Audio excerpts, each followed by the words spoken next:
Welcome back to another episode of NFL News on the Boom Bust channel. I'm your host Terry, and let's get this out of the way pretty quickly. The cap needs to stop. The Shedeur Sanders cap has to stop. I already put out my video previously before the season started, I believe, if not close to the start of the season. And to jump ahead of this, because I already told you what the playbook was going to be. The playbook was written from the moment Shedeur was drafted. And the cap has to stop, people. It'd be one thing if it looked kind of shaky, if it looked just okay, if, whatever. We already knew the preloaded excuses. They don't want him to succeed. He didn't get reps. They don't got talent. We knew that, but it was bad. It was bad. Now, full disclosure, I haven't watched like the all 22 of it, but still, it was bad. It was bad. The numbers said it was bad. Shedeur said it was bad. Everybody said it was bad. And to turn around and hear prominent voices with big microphones, even though they might not be the best authorities on football, to continue to cap is crazy. I'm not saying nothing new that I haven't said before. Look, people know, if you listen to this channel, I'm one of the first people to talk about, discuss, and analyze anything when we're talking about social justice, especially race. So I have no problem taking it there. And this is fully an issue of race that does not warrant it. And I'm calling that out. I've been calling that out. That's just the truth of the matter. Like, as I said before, if you had a situation where Cam Ward, or if there was no other quarterback that went number one, or if Cam Ward was white or whatever, maybe. But even still, I don't know. But the fact of the matter is, not only do we, because people will say quarterback is different than other positions. And I said from day one, at the very beginning of the draft season, I said that Cam Ward might be more boisterous than Shedeur. Now, that's in terms of football, cockiness, all that. I don't know in terms of off the field and all those other things. But I do know and saw that I'm like, Cam ain't the most polished quarterback. And since then, we've only seen that double, triple down on, where people are like, bro, you can't talk like that. You can't talk like that. And Cam has been struggling as well. So to sit here and say, oh, he's too black, he's too boisterous, he's too blah, blah, he talks too much trash, that's why they did not. Because Cam Ward went number one overall. And what I know for a fact is Cam Ward has more physical talent than Shedeur. Much like a player that ends up panning out like a Josh Allen, even a Pat Mahomes, even a person that doesn't pan out like a Jamarcus Russell or Jake Locker or whatever. Traits are going to be drafted, especially at quarterback these days. So to sit here and say he was too black and they wouldn't draft him even though he was good. If he was good, first of all, if he was good, they would have drafted him. I don't want to hear nothing about that too black stuff. Second, he was not as good as people said. And instead of just acknowledging that, people have went on the mental hurdle every single step of the way to stretch out the possibilities so that they won't be wrong. And it's just insane. And yes, I am speaking as a person who on evaluation said Shedeur is not a first round quarterback. So it hasn't been a big leap for me. So you could call that out. That's fine. But I think anybody, even fans of him, have to say, like, at this point, it is what it is. That's not to say the book is written on him, but we're still debating about him not going. He went in the 5th round. What else do you need to know? I've never seen a quarterback. First of all, screw a quarterback.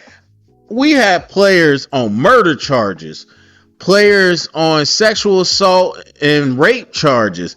We had players, heinous things, drop a round or two, still get drafted before the 5th round.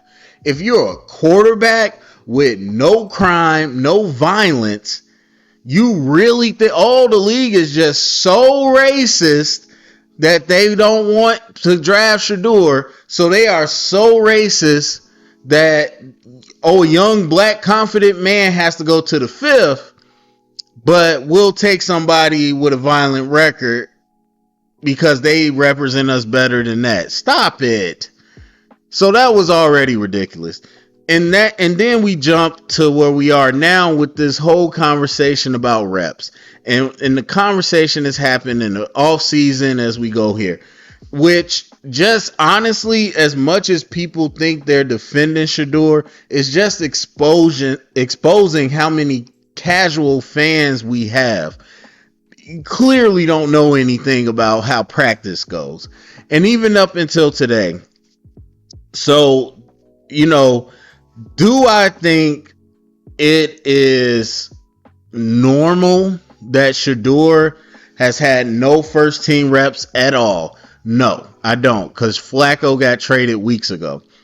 But would I sit here and say that is just out of this possibility? No, I don't, because Gabriel is a rookie. And that's the thing. So when you get a guy like a Cam Ward or any other first round quarterback, because people don't really think about Cam Ward, but think about a Caleb Williams, a Jaden Daniels, Drake May, Bo Nix. They were all highly touted.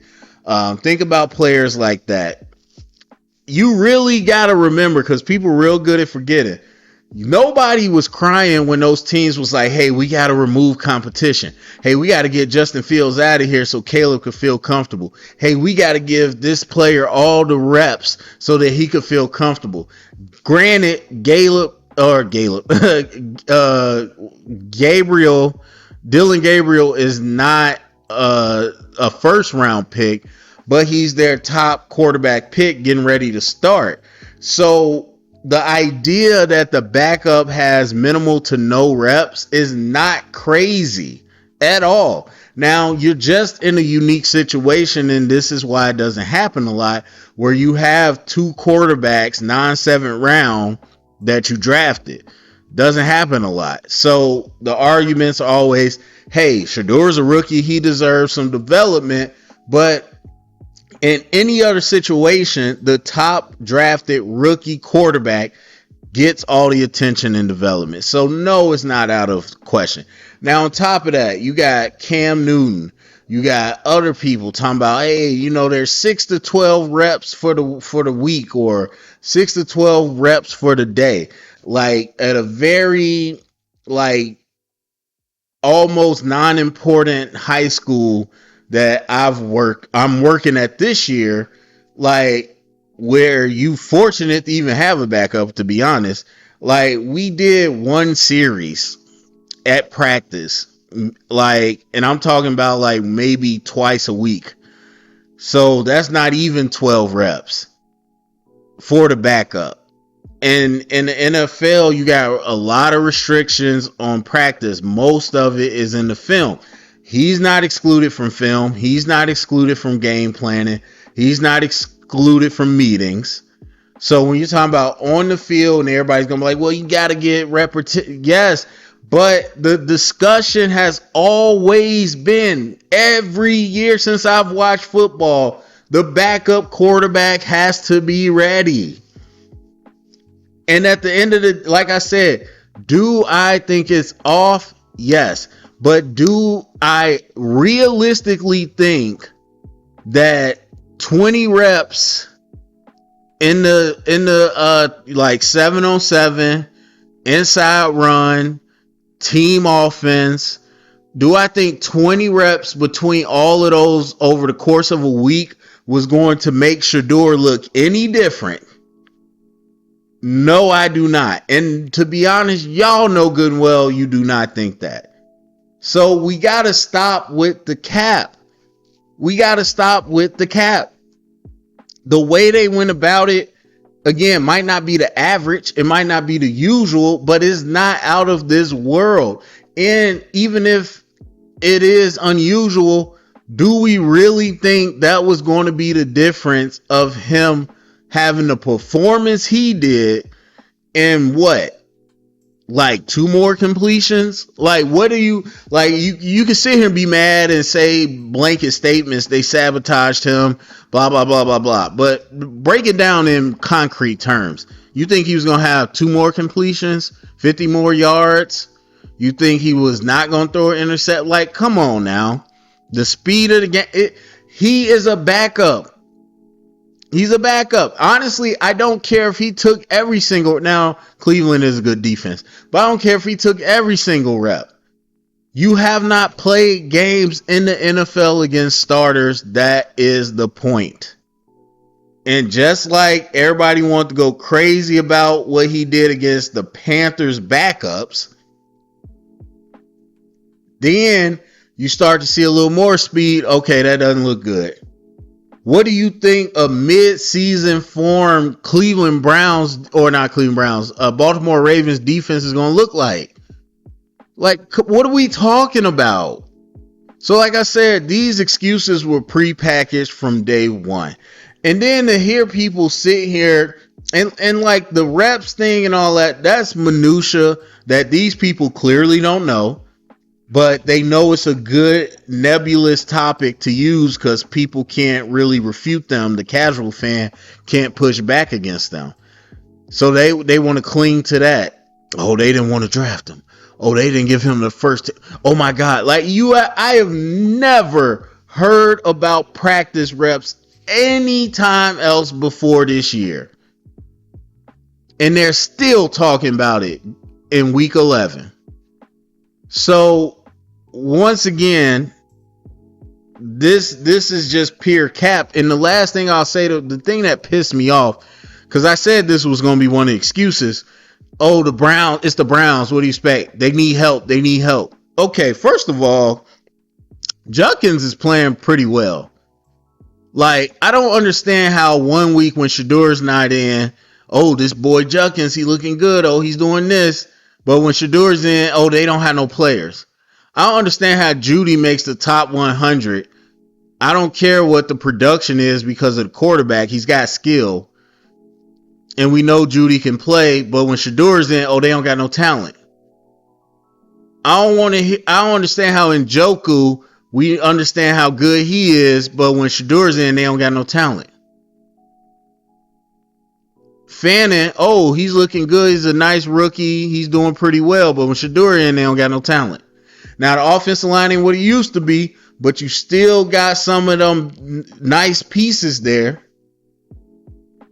And so, all of a sudden, they ain't got no talent. Now, I ain't saying the Browns are world beaters, but that is so disrespectful to all those players. That is so disrespectful to what they've been able to do without Shedeur. To throw them under the bus just to prop up Shedeur is crazy. And we've seen the train go off the rails. We know what it is. Y'all friends with prime time. And his narrative is always got to be about what somebody's trying to do to sabotage him because he's black. Mind you, how many black coaches we got. Now, if you would have said because he didn't go the traditional route of a coach, skipped over things, we could have a conversation. But nobody's sabotaging him because you notice, obviously, don't nobody talk about Colorado.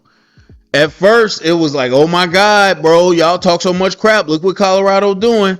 Start losing. Oh my God.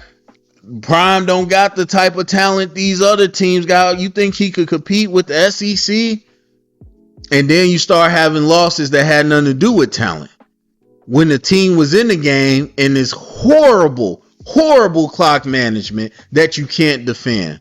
When it's horrible play calling that you can't defend. When you firing coordinators and you still bad that you can't defend. Okay, now we just going to stop talking about them. But we going to keep defending Shedeur, now Shedeur is playing bad. Throw everybody under the bus. If Shedeur continues to play, which I don't know that he will, but if he does and it's still bad, all they're gonna do is just stop talking about him. So it's so cap, bro. It's sad. It sets back football conversations. It sets back race conversations. All of it. It's real sad.